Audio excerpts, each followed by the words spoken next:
Magandang hapon. Ako po si Trixie Cruz-Angeles. And this is Luminous. Teka, dito muna tayo. Uh, okay. Magandang hapon. Didiscuss po natin ngayong araw na ito yung dismissal. Sorry, I have to fix the camera. Yung dismissal ng impeachment complaint laban dito kay Justice Mario Victor Leonen. Okay? In the meantime, para dun sa mga nanonood sa atin sa Facebook Live at saka sa YouTube live streaming, don't forget to like and share. Just fixing the background. Magandang hapon. So, good afternoon kay Ma'am Pinay Paparazzi, John Brian Monterola, Miko Salvo, Sir Bobby Fajardo, and Ma'am Pinay, well, naulit ko na pala, and Honey Ferrer. Magandang hapon sa inyong lahat. Medyo maaga tayo nag-live ngayon kasi medyo na-excite tayong lahat. Mabuti na mapag-usapan natin itong impeachment and to discuss it with a little more substance na hindi natin nagagawa dun sa radyo. So, okay, let's begin. Maganda.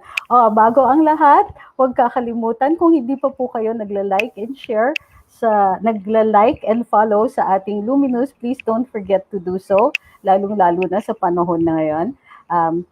And also don't forget to share the site. Don't forget to like and comment and react to anything that we post. Makaganti-ganti man lang tayo dun sa mga irrational na social media rules. Dun din naman sa YouTube, where we will always be conducting our live and we always upload videos. Lately, at least nag-upload tayo ng mga video, lalong-lalo na maraming nangyayari. Huwag kakalimutan mag-subscribe. And check the community page. Parati po kaming nag-post doon. So magandang hapon sa lahat. Nag-like and share na po ba kayo para makapag-umpisa na tayo. So today we're going to talk about impeachment, not just about the dismissal of Justice Leonen's impeachment complaint, pero pag-uusapan din natin in general yung impeachment para alam natin nasa ating saligang batas ito. So dapat alam natin kung ano yung grounds and ano yung rules, at least yung pertaining dito sa dismissal ng kaso ni Justice Leonen. So let's begin. Magandang hapon sa lahat ng nasa Facebook at sa ating YouTube. This is going to be fun. Okay. The dismissal of the Leonen impeachment complaint. Things that we should notice. Bakit? Kasi kaninang hapon, nakita naman natin na medyo, according dun sa report ni Jill Lesontok sa DWIZ, medyo napabilis yata yung proceedings natin kanina. As they were described, nabanggit lang ni tumayo po para magsalita si Congressman Rufus Rodriguez at sinapansin niya na attached dun sa complaint ay mga clippings lang, newspaper clippings. So sabi niya, newspaper clippings lang to, hearsay lang to. So may isa pang nagsalita yung sponsor, Congressman Barba, who is the cousin of Senator Bongbong Marcos, in the defense of the complaint, kasi siya po yung sponsor. One other person spoke up saying that this is hearsay, and later on, nag-move yata, if I'm not mistaken, Congressman Kit Belmonte or somebody else, at sinabi, nag-motion sila to dismiss the complaint outright. Marami daw pong sumagot at nagsabing, they second the motion, hindi na kailangan walang choice si Chairman Congressman Ching Veloso at sinabi niya, he took it to a vote at sinabi na at the moment 37 votes for the dismissal and 0 votes to continue with the hearing. May mga nag-abstain po, in particular Congressman Stella Kimbo and 3 others, nag-abstain po sila. Of note po is that later on, sabi ni Jill Lesontok, in the final tally, 44 po ang nag-vote to dismiss the complaint for insufficiency in form and substance at with 4 abstentions. Okay. So medyo exciting kanina dun sa House. But what is impeachment? Okay. Let's check. What is impeachment? It's the power of Congress to charge a sitting official who can only be removed by this process. Ibig sabihin, yung sitting official na yon ay kailangan impeachable official. And who are impeachable officials. Well, we're going to see the constitutional commissions generally are impeachable. The president is an impeachable official, the ombudsman, and so on. So we're going to have a look. It's the power of Congress to charge a sitting official. Hindi ibig sabihin nito to remove, ha? The power of impeachment is the power to charge a sitting official who can only be removed by this process to formally charge that official with an impeachable offense. Na doble-doble ko yung word na charge. Pero power of Congress to formally charge the said official with an impeachable offense. Okay? Bakit to charge lang? Because the removal happens after trial in Congress. But impeachment, in the strict sense of the word, happens here. It happens in only in the House of Representatives. So ito ay power ng Kongreso na i-charge ang isang impeachable official for impeachable offenses. In the Senate makes the removal, although dito tinatawag natin sa Pilipinas na impeachment trial yon, the real impeachment happens in the House with the formal charge. Okay? So don't get your terms mixed up. Hindi po impeachment ang nangyayari sa Senate. It is a trial or sometimes referred to as the impeachment trial. Okay. Next. What are the grounds for impeachment? These are culpable violation of the Constitution, treason, bribery, graft and corruption, other high crimes, or betrayal of public trust. Ngayon, ang culpable violation of the Constitution, well, that's self-evident. So may provisions dun sa Constitution, but the word says culpable, meaning you know you're doing it. You're punishable for it, and you have done it with malice. Hindi ito yung, hindi pala pwede ng Constitution, sa Constitution. No, not negligence, not ignorance is never a ground, but negligence is not culpable violation of the Constitution. Treason. As we said before, treason can only happen during wartime. What else? Bribery, that's self-evident. Graft and corruption. Other high crimes. Bakit high crimes? This means na dinidistinguish nila from the ordinary crime because the president, for instance, impeachable officials, the president is immune from suit. So the president is an impeachable official, pero hindi pwedeng pipitsuging crime lang. Petty theft, mga ganyan. It has to be a high crime. When you talk about high crime, it means it should be congruent with culpable violation of the Constitution, treason, bribery. In other words, your crime is against the state. Okay? Betrayal of public trust. This one is a little broader and has no counterpart in criminal law, pero it means that the people have invested in you trust to do something and that you did not do it. Okay? Going to check muna your questions before we go on to the next. Magandang hapon sa lahat na nag-tune in pa. Okay. We're going to also discuss why you seem to be disappointed with the votes of some of the congressmen. We will check out the possible reasons for that later. So don't worry. Ito lang eh. When we're talking politics, the best thing for us to do also is to understand that these people are politicians. You cannot idealize them. You cannot say na this person is not going to do anything wrong because all our politicians are flawed creatures. They will make mistakes sometimes, and sometimes they can be petty. Sometimes they can do things that we don't understand because they're the ones who see what the agenda is, hindi tayo. Okay? All right, next.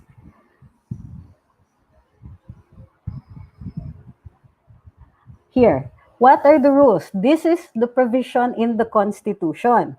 This is Article 16 dun sa ating saligang batas nakalagay, accountability of public officers.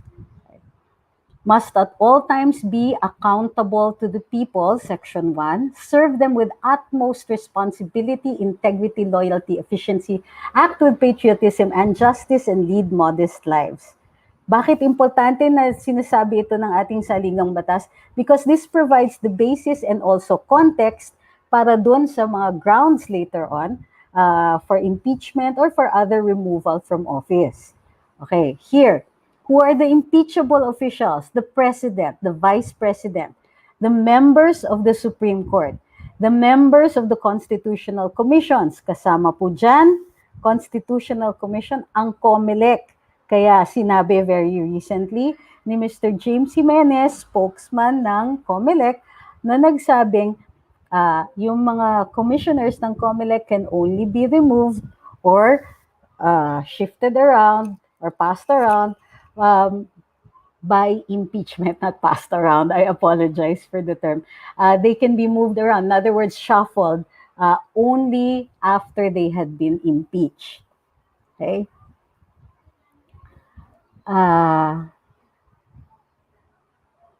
Oops, sorry. Yeah.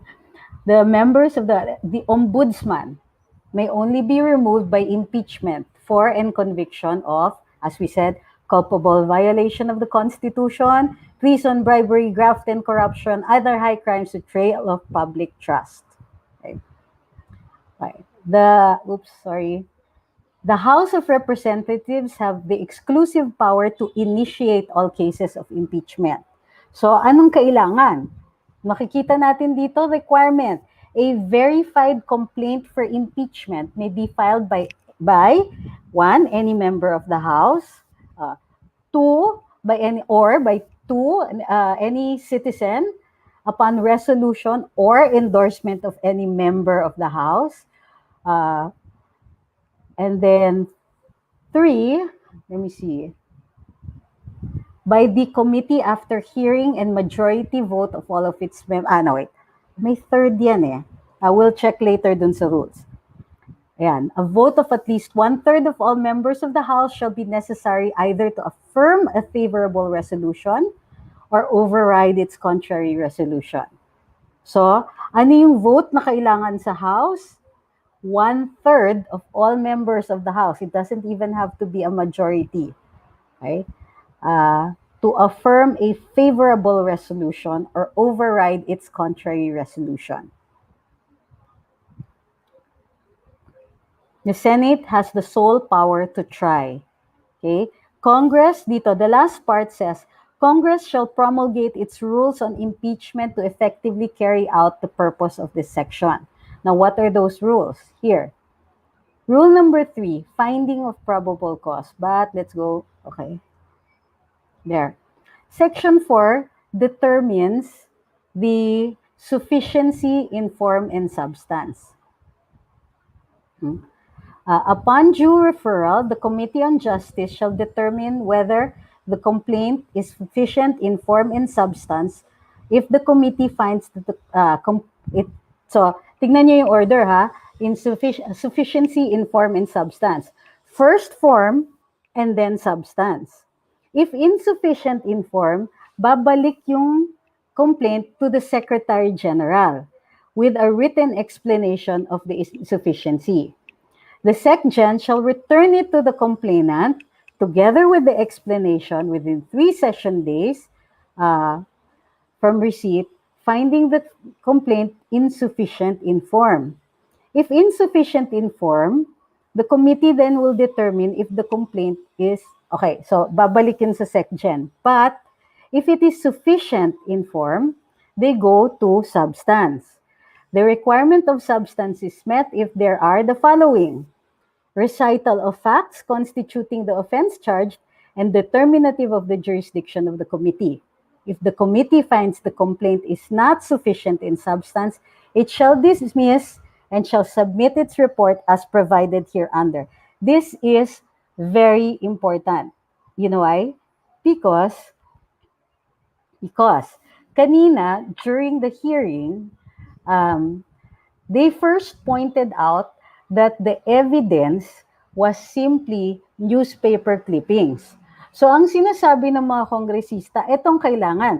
Dapat yung attachments, andun na yung ebidensya indicating the guilt of the person that you are complaining about. Pagka hindi, sabi nila, i-dismiss nila yon. But wait, tama ba yon? Ano ba ang dinedetermine ng Committee on Justice? First, they have to determine sufficiency in form and substance bago sila pumunta sa probable cause. Yung discussion kanina ng mga kongresista on whether or not the evidence is sufficient, meaning hearsay ito, pwede ba nating tanggapin, is premature. Kasi dapat i-determine muna nila kung sufficient in form and substance. Okay? Yung probable cause actually, that is done in the plenary. Ang Committee on Justice, form and substance lang. But was that their decision? Kung ang decision ay binase nila simply on the fact that newspaper clippings are hearsay, they are hearsay by the way, is that a ground for dismissal on form and substance? Tingnan ninyo yung rule. Yung rule na ito is the House rules on impeachment which were used in 2013. Walang mas bago. Yung nakalagay in the Constitution, ito yung form of verified complaint for impeachment. Okay? If you look at the probable cause requirement, should the committee find sufficient, the complaint is sufficient in substance. If the requirement of substance is met if there is a recital of facts. Okay? Paano madi-dismiss on substance? If there is no recital of facts constituting the offense charge and determinative of the jurisdiction of the committee. If the committee finds that the complaint is not sufficient in substance, it shall dismiss the complaint and submit its report hereunder. Okay. So, anong nangyari kanina? Was it a determination of sufficiency in form and substance? Was it?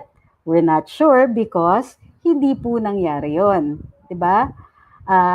They talked about, what they were talking about was evidence. Yung evidence na yon will be indicative of whether or not there is probable cause. What they needed to do was first determine form and then substance. Meron bang discussion on that?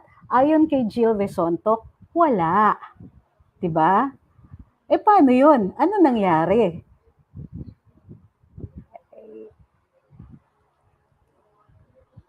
Dito sa next page. All right. Look at the rules of procedure in the House. See? Makikita natin dyan. Applicability of the rules, etc. Initiating impeachment. Verified for complaint for impeachment, which can be by a member of the House, any citizen if endorsed by a member, or filed by at least 1/3 of the members of the House. Now look, filing and referral of verified complaint. A verified complaint for impeachment by a member of the House shall be filed with the Office of the SecGen and so on. Okay, let's go to the previous one again. Determination of sufficiency in form and substance. So, first, they had to determine kung tama yung determination of form, tama yung determination of substance. Later on, na pag-uusapan yung evidence. Okay.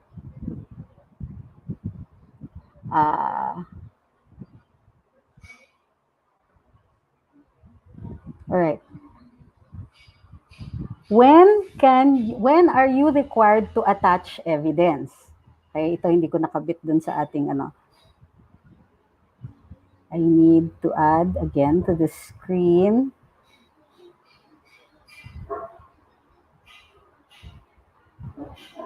Sorry. Okay. I need to add to the screen a new one. And it's this one. Hold on. There. Here. Look at section 5. Notice to respondents and time to plead. Hold on. Yan.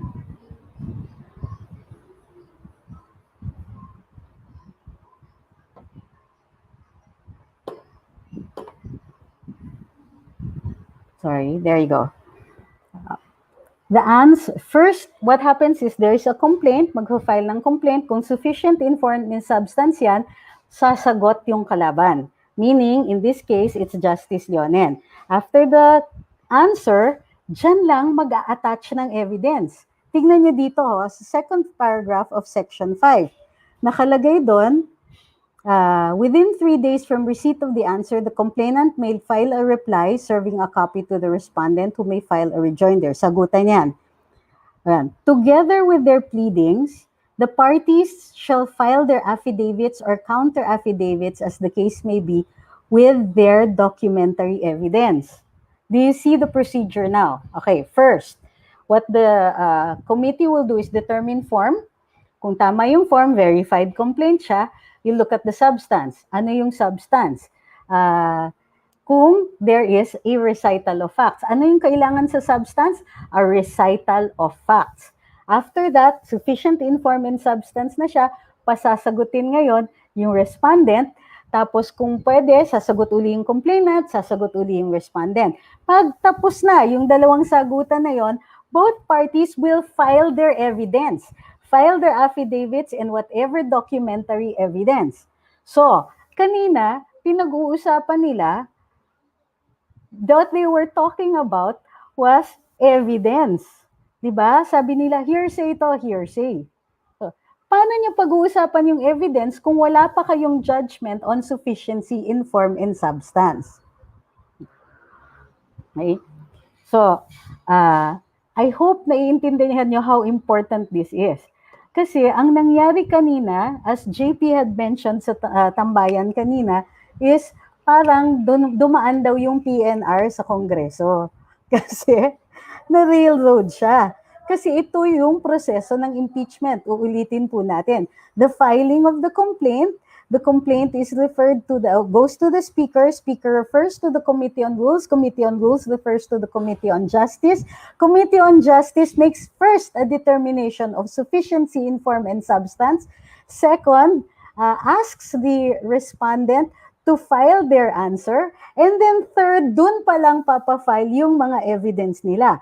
What happened kanina was that the hearing opened, Congressman Rufus Rodriguez stood up, he noticed the attachments and said, oh, hearsay ito. What is the hearsay rule? The hearsay rule is an evidentiary rule, meaning na walang value yung isang taong nagkikwento lang sa'yo na narinig niya sa ibang tao. So for example, si A at B may slap B, so may crime. Paano yung evidence ni B? Ang evidence ni B is si C. Pero nakita ba ni C yung crime? Hindi. Sabi ni C, kinwento ni B sa akin yung pagsampal sa kanya. Now that is hearsay. May exceptions to the hearsay rule, pero in general, a newspaper report is hearsay kasi walang personal knowledge yung reporter doon sa pangyayari itself. Nag-interview lang sila ng mga witnesses o ng ibang tao na may personal knowledge, pero sila mismo walang personal knowledge. Okay. Pero bakit pinag-uusapan nila ebidensya? And in fact, nag-move to dismiss sila kasi sinasabi nila walang ebidensya. Tama ba yon? Is that sufficiency in form and substance? No, they could have made a judgment on the sufficiency in form. Tama ba yung form o mali? Was it a verified complaint? It was. Number 2, was it a narration of facts? Kasi kung narration of facts siya, sufficient in substance na siya. Was it? We don't know. But the congressman said, I hearsay yung inattach na evidence. So, ang ruling dito is supposedly to dismiss the complaint. Pero sabi ni Chairman Ching Veloso, Congressman Ching Veloso, babalik lang yan sa SecGen So, in Congressman Veloso's mind, it was just insufficient informed. Pero imposible yon dahil ang pinag-uusapan ay ebidensya. O, gayon pa man, kahit i-argue pa natin na yung hearsay evidence na yon makes the complaint insufficient informed, pupunta yan sa SecGen. Sabi ni Chairman Veloso, pwede pang habulin sa Secretary General at dagdagan or palitan yung evidence at mag-attach ng additional affidavits. However, according to Jill Visonto, hindi na daw. Ang in-interview niya mga subsequently after the hearing, sinasabi ng mga congressmen, no, this is a dismissal already, the impeachment is dead. Okay, let's look at your questions. Base sinabi ni Jill kanina na report, parang nasa sabungan lang yung mga congressman o kaya mga estudyante na nagbobotohan lang. Sabi ni Manila walkthrough. Ay nako, totoo yan. Palabas lang yan, sabi ni Edward T. Kunwari pananagutin yung si Leonen, sinadyang mahina ang kaso, idagdag ang house rules na lutong Macau, tapos ng drama, pinagloloko lang tayo. I disagree, Mr. Edward. Kasi ang nag-file ng complaint ay si Attorney Larry Gadon, representing a real complainant, in this case, Mr. Ed Cordevilla. So, parang sinasabi ninyo, kasama sa conspiracy si Attorney Larry at si Mr. Ed Cordevilla. At isama na rin natin si Attorney Matt Defensor. I disagree. Hindi po ako nag-agree na ganyan because I felt that they were at the very least sincere about filing their complaint. Tandaan nyo, kinuwento pa nga ni Attorney Larry kung ganong kahirap maghanap ng mga kopya ng SALN ni Justice Leonen. Okay, we interrupt this to say thank you to Ruel Costello for the super chat. Okay. Sabi ni Ma'am Pinay Paparazzi, correct po, yan pong pinagtataka ko. Hindi na sunod ang proseso ng hearing ng impeachment.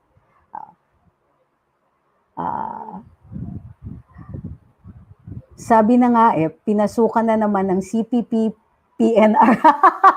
Si Eugene Agustin sabi niya, uy kayo talaga. Tinatanong ni Lenny Fermin, so it is all politically motivated? We don't know. We only know what happened here. Baka mamaya malaman natin kung paano nangyari. I mean, kung ano yung mga dahilan nila. Ngayon, may ibang nag-e-express dito, bakit ganon? Si Congressman Marcoleta nag-vote for dismissal. Posible kasing nadala sila sa discussion na, bakit the newspaper clippings lang ito?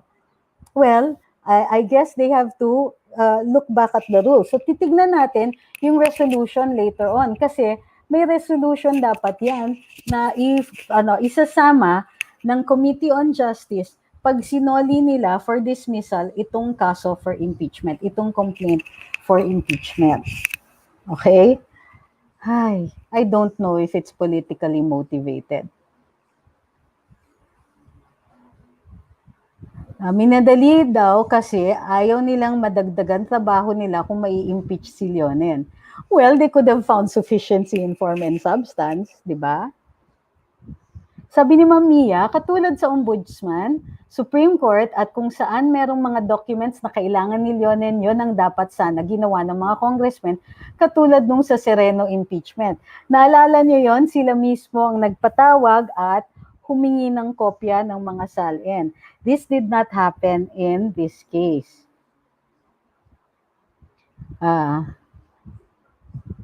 Sabi ni Felipe Suas ba, mga bais talaga ang Congress ngayon, pero kung si Cayetano yan, baka pwede pa, kaso si Velasco at lahat ng mga nasa committee, puro bias. Wala po tayong evidence of that, sir. Let's be fair. Okay?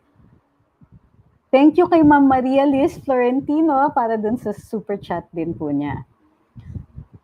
Sabi ni Joey Cruz, ayaw nila magka-impeachment trial kasi mapalitan si Juan Bol Soto as Senate President.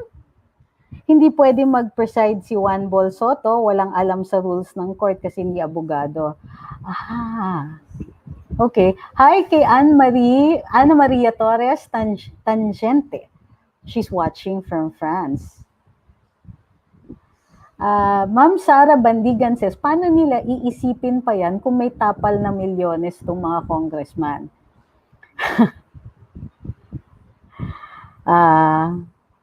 Sabi ni Ma'am Lenny Fermin, sufficiency in form and substance is different from previous Sereno rules than they are today. Actually, no. We are using the same rules that were promulgated in 2013 using the Corona impeachment rules. O, di ba? Sabi ni Alan Orlanes, can Attorney Gadon do something for it to be reconsidered? Well, if it is dismissed only for the insufficiency in form, then mahahabol pa po yan. Okay? So hindi natin alam kung ano yung resolution kasi nga nagkagulo nga kanina. Everybody wanted to second the motion to dismiss and they all voted for the dismissal for insufficiency in form and substance. So titignan natin ngayon kung ano yung magiging justification ng Committee on Justice kung bakit nila dinidismiss. Kasi simple lang naman yung form eh. Narration, the form must be a verified complaint, meaning you swore to it.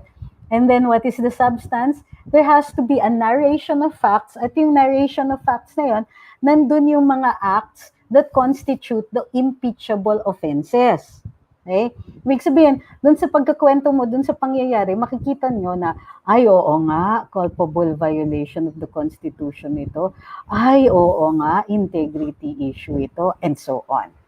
Diba? Kaso, hindi nga po yun yung nangyari. Sabi ni Ma'am Susan Larga Mantaring, SALN po ba ang cause ng impeachment kay Leonen? Well, yesterday, pinag-uusapan ito ni Attorney Larry Gadon and he was saying that included din daw po dun sa impeachment complaint ay yung inaction ni Justice Leonen in the HRET o the House of Representatives Electoral Tribunal, particularly dun sa kaso ni Congressman Stella Kimbo dahil nga pinatatanggal siya on quo warranto. Si Congressman Stella has been may reklamo laban sa kanya dahil nanggaling po siya sa National Competitiveness Commission. At maliwanag doon daw sa batas ng commission na ito na kapag naging commissioner ka, hindi ka pwedeng tumakbo for electoral office within, if I'm not mistaken, 2 years from leaving that agency. Hindi pa po nakaka 1 year nung pag-alis ni Congressman Stella nung tumakbo siya bilang kongresista at nanalo. So, yung kaso na yon ay pending pa po doon sa House Electoral Tribunal. Okay. Sabi ni Kaegay, should Congressman Veloso issue subpoena duces tecum on Leonen Salin from the Ombudsman in UP? He cannot because the case, the complaint has been dismissed. So there is no jurisdiction for the committee to issue any subpoenas. Walang case babalik sa Secretary General. Sabi ni Joey Relucio, gaano po katagal para ma-reverse ang dismissal na ginawa ng mga kongresista? Well, it will depend nga po. Kung sa SecGen lang yan, maaaring may 3 days pa. But remember, next week po, magkaka-recess ang ating kongreso. Magre-recess na sila. So, yun ang sinasabing theory ng ating reporter sa DWIZ, si Jill Resontok. Ang sinasabi niya, recess na po. So, it might be that nagmamadali sila para hindi abutin ang recess. Sabi ni Rodolfo Gaviria, is it possible after attested of UP Human Resource na si Justice Leonen na walang salin during hearing at gamitin ito as evidence para i-file ang co-warranto? Guys, huwag niyong problemahin yung ebidensya. Because I'm very sure, kayang kaalam ni Attorney Gadon yan. The problem is, when will they be able to present that evidence? Yung ruling kanina, yung decision ng mga kongresista kanina, gusto nila naka-attach dun sa reklamo. And they're saying that it is now dismissed with finality. Okay? Hindi na daw sa section. Although, magkasalungat yun, ang sinasabi ni Congressman Ching Veloso is, may 3 araw pa. Pero ang sinasabi ng ibang kongresista, hindi, final na yan. Okay. Sabi ni Lenny Fermin, tinamad na ang mga Congress kasi busy na sila sa eleksyon. Aray. Menchi Nifled says, ikuwaranto. Uy, nawala. Teka, nasa na yan? Ikuwaranto na lang si Justice Leonen. Well, hindi naman po off the table yan. Meaning pwede pa naman po. Sabi ni J. Ram, can we move the complaint sa ombudsman? No, we cannot. Kasi Justice Leonen or the justices of the Supreme Court ay pwede lang matanggal by impeachment. Sabi ni, excuse me, Andreto Teleron, common practice, in every initiatory or accusatory complaint, there must be documentary exhibits attached to it to support the cause of action or allegations contained therein. Here, newspaper clippings attached to the complaint are sufficient compliance or in conformity with the rules on form and substance. Ay, maganda itong sinasabi niya. It is not proper at this initial stage to determine the probative value of the evidence. Such determination should be made at the trial proper, meaning sa Senado. Correct. Pero or pwede yan sa plenary kasi sa plenary yung determination of probable cause. So tama si sir. Ang sinasabi niya is kahit okay pa nga yung newspaper clippings na naka-attach dun sa reklamo, sufficient na yon to kung ang dinidetermine lang ng Committee on Justice ay form and substance. Compliance na yon. Kapag nandun na, naghi-hearing on probable cause na dun sa plenaryo, dun na lang pag-uusapan na, ay, sufficient ba yung ebidensya na yan? Hearsay yan. And by that time, meron ng additional evidence kasi di ba dun sa rules nakalagay, complaint, answer, sagot yung answer, sagot yung sagot doon sa answer, and so on. Pag tapos na yung sagutan nila, doon pa lang maglalabas ng additional na documentary evidence at saka yung mga affidavits. Okay? So, dapat may pagkakataon pang magdagdag dito sa inattach na mga ebidensya. So, tama si Sir Andreto Teleron. Sufficient yun in form and in substance kasi hindi naman dapat kinikilatis yung bigat ng ebidensya o yung nararapat ba itong ebidensya na ito dito sa ganitong klaseng hearing. Sabi ni Procopio Domingo, how can Attorney Larry point out that the rules were not followed? Well, it will depend kung ia-allow ni Chairman Ching Veloso ang isang motion for reconsideration. Wala kasi yun sa rules Sabi ni Ian, Going Avgi, this only means that we have to vote wisely. Those who are going to sit in Congress, we have to use our power to vote or not use to vote, not use us, but not allow us to be used by these politicians. Sabi ni Darius Barceliano, vegan, and I disagree with him, it just shows our justice system is garbage. An impeachment proceeding is not part of the justice system. This is part of the political system. So you cannot pass judgment on the justice system. And your evidence is what? Lawyers? First of all, the president may be a lawyer, the vice president may be a lawyer, but they are not part of the impeachment process. They are impeachable officials, yes. But the persons who make the rules in impeachment here are the House and the Senate, which makes it a legislative process. Okay? It is not part of the justice system. Maliban lang kung gumagawa sila ng mga batas ukol dito sa ating justice system. Okay? So that's not a fair comment. Sabi ni Don Manlapig, dapat kasi ang mga congressman at least may law degree o legal studies. Kaya hirap pagdating sa mga ganito, parang walang sense sa law. Well, I think that even those who have an idea of what the law is or who know the law are still not gonna act the way we want them to all the time. Yeah. Sabi ni Ophir, mabilis ang botohan, nagsigawan na sila tapos ang bilis, paspasan na. Sabi ni Ma'am Lynn Marsan, pizza lang ang katapat ng boto nila. Sabi ni Rick Thomas Cruiser, so what action the complainant can do after this? Is there any option left to the complainant to keep the impeachment alive? Well, it will depend nga. Kung doon tayo sa doon sa sinasabi ni Chairman Ching Veloso na he still has 3 days to make the necessary attachments or final and executory na ang dismissal na ito. Okay. Sorry. Okay.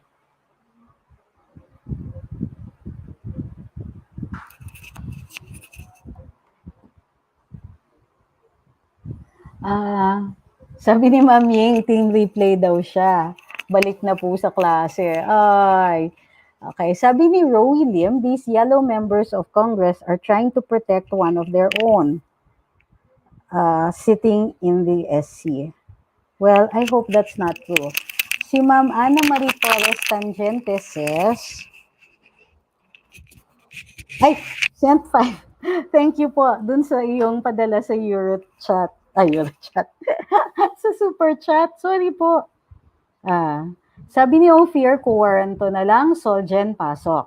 Well, kasi ang sinusundan dito ay yung modelo nung sa kay Justice Sereno, where there were 2 that were being filed. Sabi ni Eduardo Destura, lalong nadadagdagan ng knowledge ko sa law, although hindi ako nag-aral ng law. Maraming salamat po. Well, kasi bahagi ito ng ating saligang batas at bahagi ng mga proseso natin sa pag-govern sa atin. So mahalaga na alam natin ito. At least may working knowledge tayo dapat. Sabi ni Ma'am Lottie Escala, so next time be wise kung sinong boboto nyo, look at Congress or the Congress themselves. Sabi ni Pressy mo, oops, bakit nawala? Buhay na buhay pa talaga mga dilawan, nakakalungkot po. Ophirian Shemite says, hi. Sabi ni Dennis Ibay, there's no finality in a political exercise such as impeachment. They can always reverse their political views. Are you saying that they can be persuaded? All right. Okay. Hi kay Ma'am Marcelina Balagot. Yun. Ma'am Joy Veloria says, wag nang iboto yung mga nagsibota ng dismissal. Para sa susunod ng Kongreso ay may mga bagong didinig.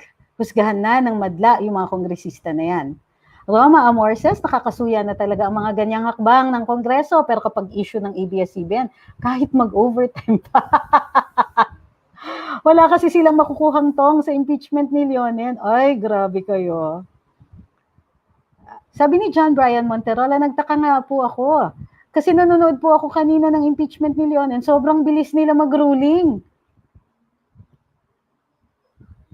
Ronald Mandak is saying, they were also talking about prescription with regard to Salian. Please tackle this. Thank you. Okay. Kung sakaling naging basihan nila para sa dismissal yung prescription ng period, ganito po kasi yon. A prescription period is the time where a person is allowed to file a complaint. Kapag masyadong matagal, sinasabi ng batas, ay, inupuan mo lang yung karapatan mo. Hindi naman pwedeng forever yan. So, after a certain number of years, di na, parang winave mo na yung right mo dito. Hindi po nag-a-apply yan dito for several reasons. Kasi ang president nga ay yung Sereno impeachment and co-warranto. Sa kay Madam Milu Sereno, kahit matagal na, yung hindi siya pag nag-file ng SALN, technically dapat hindi na pwedeng ireklamo yon. Kaya lang, unang-una, maaari mo lang ireklamo yon from the moment of discovery. So yung pagtakbo ng prescription period na yon ay kung kailan ninyo natanggap yung official certification. According to Attorney Larry, this year lang nila nakuha yung certification na ilang years lang na file yung SALN ni Justice Leonen. So dapat nag-start yung period this year. Hindi yung 10 years ago or 20 years ago when he did not actually file his SALN. Furthermore, ang sabi ng Korte Suprema dun sa impeachment case ni Madam Milu Sereno is this, integrity issue ito. Kung hindi ka nag-file ng SALN, it goes and it tells us about your lack of integrity na umupo sa Korte Suprema. And therefore, hindi dapat ito nagpe-prescribe. Kung kailan namin malaman yung kalokohan mo, doon kami maaaring mag-file ng reklamo at mag-uumpisa yung period para ireklamo ka at ilitis ka para dun sa ginawa mo o hindi mo ginawa. So, hindi po mag-a-apply yung argumento ng prescription dyan sa SALN kung ito ay integrity issue ng isang nakaupong mahistrado ng Korte Suprema. Dahil na-establish na po yung doktrina na yon noong panahon ng impeachment ni Madam Milu Sereno. Sabi ni Edwin Salameda, kailan po ba pwede palitan ni Congressman Romualdez si Velasco? Di po ba co-term sila? Co-term sila nila Cayetano? Congressman Romualdez is deputy or is majority floor leader. Hindi na po siya umasam na maging speaker. Lima Fed Flores Esparagosa says lower house is useless in the hands of Velasco, the same as the upper house. Ako, I have no evidence to confirm your statement. Although, mayroon nga talagang, how do you call this, influence ang speaker. Wala naman po yung speaker dun sa Committee on Justice. Ako, I will prefer to make my conclusion base sa ebidensya. In this case, yung mga nagboto, sila muna ang irereklamo ko talaga na nag-dismiss nito, pero hindi maliwanag kung sumunod sila doon sa mga rules na sila mismo ang nag-promulgate, ang House mismo ang nag-promulgate. Okay? So, naintindihan ninyo yung procedure, naintindihan ninyo na medyo malabo yung dismissal nila kasi yung nire-require lang dito ay sufficiency in form and substance. So, pagka dinidiscuss ninyo yung ebidensya, you're going now to probable cause. Wala pa kayong decision dun sa sufficiency in form and substance. Dun mismo sa rules ng House, yung sufficiency in form and substance nakastate doon. Verified complaint, narration of facts. Kailan magkasubmit ng ebidensya? Pagtapos na yung sagutan. At doon pa lang magiging diskusyon yung ebidensya, whether naka-attach siya o doon pa lang nagsasubmit. Diba? Sabi ni Joey Relucio, basta congressman na mahilig mag-railroad, wag iboto. Isama sila kay Abnoy na ipasagasa sa tren. Okay. Now let's talk about our favorite congressmen and how some of you think you're disappointed or bewildered, hindi nyo alam kung bakit ganyan sila bumoto. Well, first of all, di ba, our congressmen are human. They might have other agenda, or for all you know, nagboto sila ng ganon because magre-recess na walang time. It could be any reason. But, diba, it's time for us to stop thinking of them as personalities. Yung pinapersonal natin na, oh, this person, they were so good during the trial of ABS-CBN. Now, parang gano'n. Well, we can change our minds, number one. Or, pwede rin naman natin tanggapin na hindi perfect lahat ng tao. Kung most of the time they performed well, let's say 80%, 90% of the time they performed well, that's more than we can ask for. In the ledger of the decisions that we make, ililista natin the good that people do, the congressmen, how well they perform. For instance, ito, maganda showing niya dun sa ABS-CBN. Pero, pros and cons. Cons, pinadismiss yung impeachment ni Justice Leonen. On the other hand, pinasa naman niya yung Bayanihan Act and so on. Dun sa con side. Teka, wala na akong madagdag. Lista ng pros. Pero yung con mo, ito lang. May balance, babalansihin natin. Is it enough that one time the congressman disappointed us, or has this congressman disappointed us constantly? Yan po ang decision-making process natin kapag nandyan na tayo sa panahon ng eleksyon. Diba?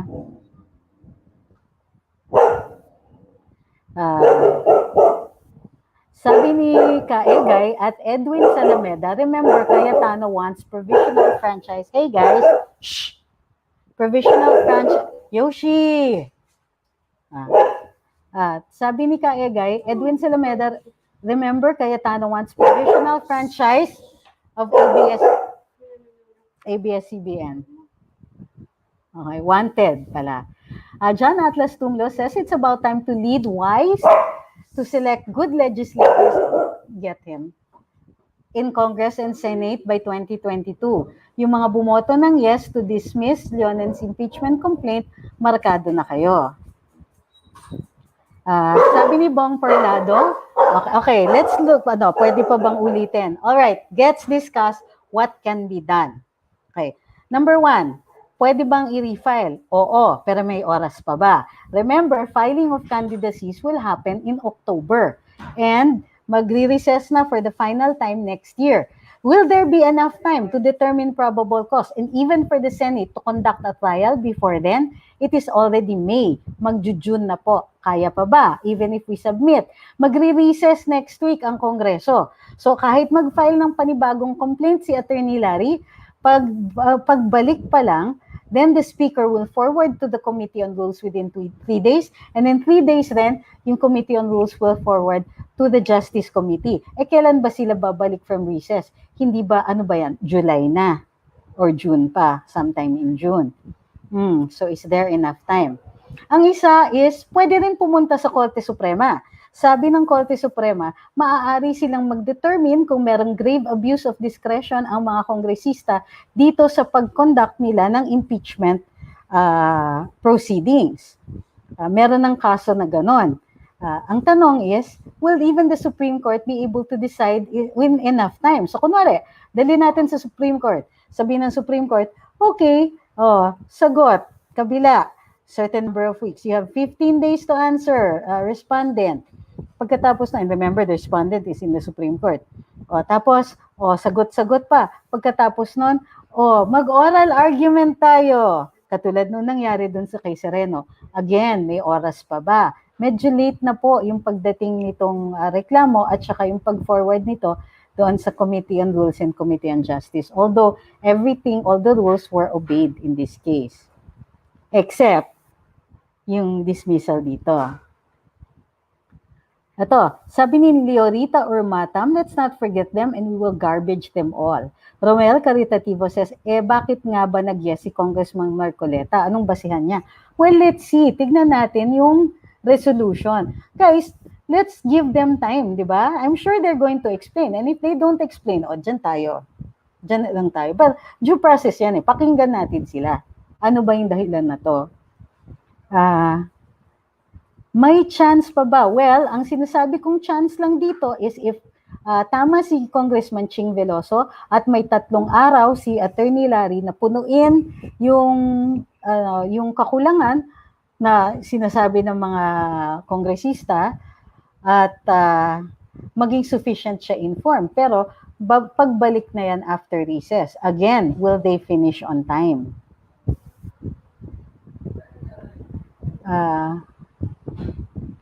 Sabi ni Joyce Bungay, we need smarter and impartial congressmen, those who really study. Well, yes, but we also need a better system. We need to, our congressmen and our senators, they're really powerful. And sometimes I think they have too much. Paano po kung si Kalida ang maghain ng kowaranto sa Korte Suprema? May chance po kaya? Posible. I don't like to make predictions. Pero maaari naman mag-file ng at ito, ang kowaranto sa Korte Suprema, hindi yan nai-interrupt ng eleksyon. Tuloy-tuloy ang hearing na yan. So I think it's a good bet to go via kowaranto. Ang maganda lang sana, nung panahon kasi nung kay Sereno, sinabay nila, impeachment dun sa isang side, kowaranto dun sa kabila, unahan na lang, ano yung matatapos muna. Diba? Bugs Bite says, numbers game ang sa Kongreso. Pagkakampi mo majority kahit sino, hindi pa rin ma-impeach. It turns out, in theory lang yung concept of impeachment. Yun na nga, masyadong numbers game siya. Although, sinasabi kasi, kaya ganun yung sa saligang batas natin, hindi kasi dapat ganun kadali magtanggal ng presidente, vice president, members ng Supreme Court or ng constitutional commissions at ng ombudsman. It should not be too easy kasi naaantala yung trabaho ng mga taong ito. Well, maybe not the vice president. Sabi ni Eugene Cesaldo Culadilla, kawawa ang sambayan ng Pilipino kung ganyan na nangyayari sa saligang batas natin. Wait! Don't blame the Constitution. Gagamitin niyo na namang dahilan for charter change. Marami tayong dahilan for charter change. I don't think this is one of them. Kung ganyan nangyayari sa ligang batas natin, kanya-kanyang kampihan palusot, dapat pa may kasalanan sa batas. Pag may kasalanan sa batas, dapat parusahan. Alam niyo, believe it or not, there is a reason for these rules. Okay? Huwag naman po tayong sweeping generalization. Kasi ang nangyayari lately is, binabash natin o tinatrash natin yung 1987 Constitution. We shouldn't. You should determine which portions of that Constitution don't work for us anymore. Yun yung kailangan natin binabago. And don't get me started on FDIs. This is not the time for it. But the point is, if provisions don't work for us anymore, we must discuss it, determine kung ano yung mga pwedeng mangyari dito? Ano yung mga consequences nito? Inaaral natin yan before we change the Constitution. And for anybody who says the whole 87 Constitution should be changed, I disagree because you don't know all the provisions of that Constitution. A majority of them, we retained provisions from the 1973 and the 1935 Constitutions. Those provisions are not wrong. Okay? So, you cannot generalize. You cannot say, basura tong constitution na to. No! You have to tell us, why? You don't just say basura. You say, this provision does this. And therefore, it no longer works for us. You don't need to bash. You don't need to call them bad words or even basura or anything like that. But you have to be able to explain bakit hindi na to nararapat para sa atin. Sabi ni Chacha Pamor, you should have seen Sarate's smile even after their session was adjourned. Probably they didn't know they were still online while they were still talking. Alright. Caught off guard. Felipe Suas, bases, numbers games yan sa Congress, kaya wag nyong asahan na ma-impeach pa yan, baka nagkabigayan na yan. O, wag naman po ganon. I think that if we're going to make statements like that, dapat may basehan tayo. Uubra naman ang kuwaran to, sabi ni Sir Andreto Teleron, because it is a judicial proceeding.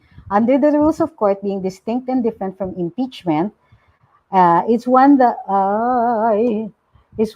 that political process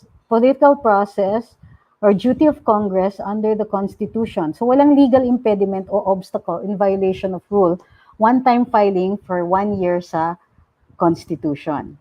Yeah. Sabi ni Mark De Jesus, yung mga congressmen na bumoto ng yes to dismissal is either they think they lack of time para sa impeachment trial or they also need support on the bills they're sponsoring. Tama ka dyan, okay? Congress is a collegial body. So, ibig sabihin, para mayroong mapasa ka, kailangan machichika mo yung mga kongresista and you can convince them to vote for your measure. Now, sometimes, they will be convinced only if meron sila something in it for them. So, nasabihin nila, sige, boboto ko yung bill mo, boto mo yung akin. Okay, pwede rin, ganon. O, boboto ko yung bill mo, wag mo na akong i-interpellate pagka dun sa, sa sponsorship speech o kaya dun sa debates dun sa floor. Or, and so on. So, kailangan, yung kongresista, sociable ka, kaibigan mo lahat. Whereas sa hearing, magkalabang kayong dalawang walang gapangan dyan.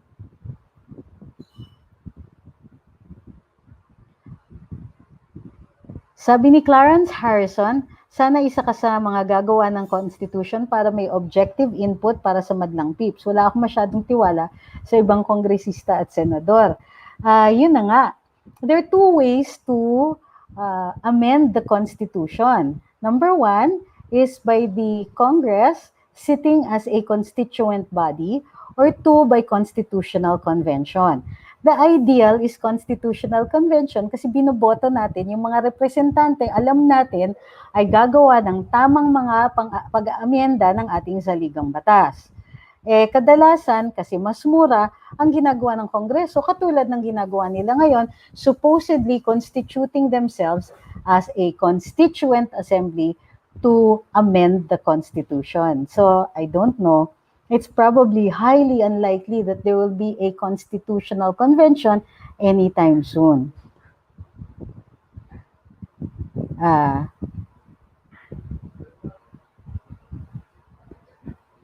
Sabi ni Ma'am Jennifer Ichikawa, naku, lalong lumaki ulo ni Leonen, hindi siya ma-impeach. Well, let's see. Meron pang kuwaran to. Sabi ni George Gonzalez, dapat raffle ang mga boboto sa mga kongresista para walang utang na loob sa isa't isa. Sabi ni Ma'am Margarita Dalman, evidently those who dismissed the Leonen case proved themselves not worthy of our votes because of their biases. Pero guys, I think that we should also strive for objectivity. Nakikita natin that they did not strictly adhere to the rules. But I would also like to hear their explanation on this. Kung wala naman po silang explanation, edi tama yung hinala natin. Pero first, let's hear what they have to say. para fair, di ba? Sabi ni Eduardo Destura, sana kunin ka na political advisor kasi ang galing mo magbalanse ng batas. I'm sure mas maraming magaling sa atin. Saya-saya kaya dito sa social media. Masyadong mahina ang pundasyon natin sa kaalamang legal. Sana masilip ito ng DepEd. Alam nyo, sa totoo lang, requirement ang saligang batas, ang pag-aaral ng saligang batas sa high school at saka sa college. Pero baka naman nasa pagtuturo yun.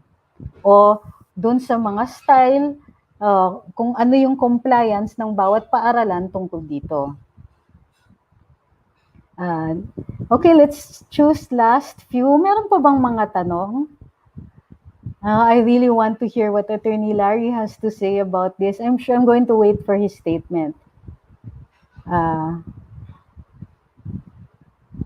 Sabi ni Romel, but they attempt to do that, kuya, kaya markado na dapat yung 15 senators na yan. Okay. Sabi ni Chev, Cayetano also railroaded the ABS-CBN franchise as in he passed both first and second reading within 1 day. Buti na lang nakabalik uli dun sa first reading. Sabi ni JM De Los Santos, tulog lang talaga yung mga tinuturuan. I think I have more faith naman in our kids.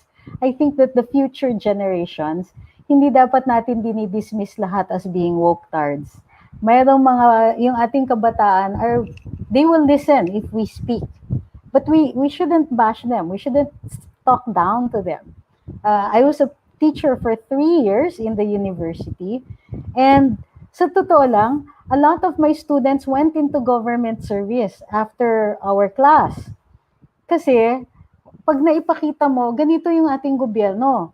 Ngayon, hindi mo pwedeng sabihin, government should do this, should do that. Kung gusto mo talaga ng pagbabago, tumulong ka.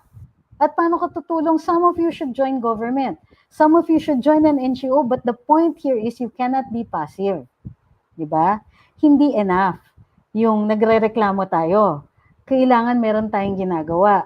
So, even if it's just the simple act of feeding each other, getting dogs off the street and giving them good homes, diba? Giving to orphanages, complaining about people who want to evade taxes, especially big corporations that want their taxes lowered and so on. Support politicians who do the right thing. Support politicians who make sense when they make laws. Yan. Ganyan. So the national conversation, yung tinatawag nating national conversation, yung nag-uusap-usap tayo sa social media, bahagi yan ng pagpapareforma ng ating gobyerno. Sinusuportahan natin yung mabubuti, nirereklamo natin yung hindi. Pero it is actually those people who move, people like Larry Gadon who file cases, other people who explain what the law is so that everybody can participate by making their voice heard. That's also part of the of nation building. Kailangan makilahok tayo. Hindi pwedeng reklamo tayo ng reklamo and our kids will follow. And also, we have to we can encourage them. Sali kayo sa usapan. We're not, we don't want to leave you behind. We want to listen to the things that you have to say. Diba? Sabi ni Going Avgeek, galawang dilaw, ang puro reklamo pero wala namang masuggest na solusyon. Oo. Sir Bobby Fajardo says, I'm curious on the composition of the House Justice Committee during the Sereno filing of impeachment compared with this Leonen impeachment.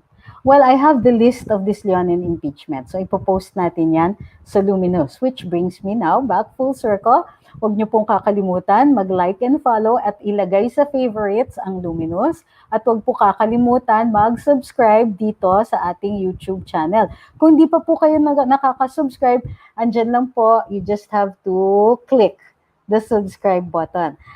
For those who don't have super chat or super stickers, sa banner page po ng aming page dito sa YouTube, merong button doon that says PayPal and you can click to send there in case you find that you had learned something and you want to contribute here. Sabi ni Ma'am Pinay Paparazzi, it would have been fun to have you as my teacher in Philippine Consti. I had that subject in college but unfortunately I can't remember my prof kaya Bill of Rights lang ang natatandaan ko. Well, the Bill of Rights are very important so mabuti na lang naaalala niyo yun. Okay? Eugene Culadilla says, maraming salamat. Marami po akong natutunan. Napakahusay ninyo. Alright, maraming salamat. So, wait, let's recap para maaalala ninyo. Sufficiency in form and substance ang hinahabol natin dito sa Committee on Justice. In order for them to, that was the only thing that they had to decide at the first instance. Ano yung sufficiency in form? Ayon dun sa kanilang sariling rules, dapat verified complaint. Second, kailangan narration of facts. Yung narration of facts na yon ay sufficiency na in substance. Kailan nagsasubmit ng evidence? Kapag natapos na yung sagutan, after the complaint, sasagot yung respondent, sagot uli yung complainant, sasagot uli yung respondent. Pag tapos na po yun, magbibigay ng order ang Committee on Justice at sasabihin, submit nyo na lahat ng ebidensya ninyo, yung affidavits at saka documentary evidence. And then, kung sufficient in form and substance, we can actually even conduct a hearing on those matters that are still not clear. Kung sufficient in form and substance na yan, ipapadala na yan dapat sa plenaryo at doon magdedetermine ng probable cause. Nangyari po ba yan? Dito, nagka-diskusyon bago pa man naka-determine kung sufficient in form. Sabi ni Attorney Congressman Rufus Rodriguez, ay, yung naka-attach dito, newspaper clippings lang. Therefore, hearsay ito. Therefore, i-dismiss natin. Kasi dapat, kumpleto na daw yung ebidensya na naka-attach dun sa complaint. Wala pong ganyan na rule. Okay? So, hindi po maliwanag kung bakit nagmamadaling nag-dismiss ang Kongreso. Suffice it to say, kailangan intayin natin yung final resolution para alam natin kung may pagkakataon pang punuin ni Attorney Mati, defensor, yung reklamo, madagdagan niya ng mga affidavits at iba pang documentary evidence, or dismiss na with finality ito. Either way, malalaman natin yan in a few days. So, we'll keep talking about this as soon as more information comes. Maraming salamat sa lahat. Huwag po nating kakalimutan ever kung sino yung mga bumoto today at magiging bahagi ito ng decision-making process natin sa susunod na eleksyon. Okay? Maraming salamat. Don't forget, like, share, follow, and subscribe. See you!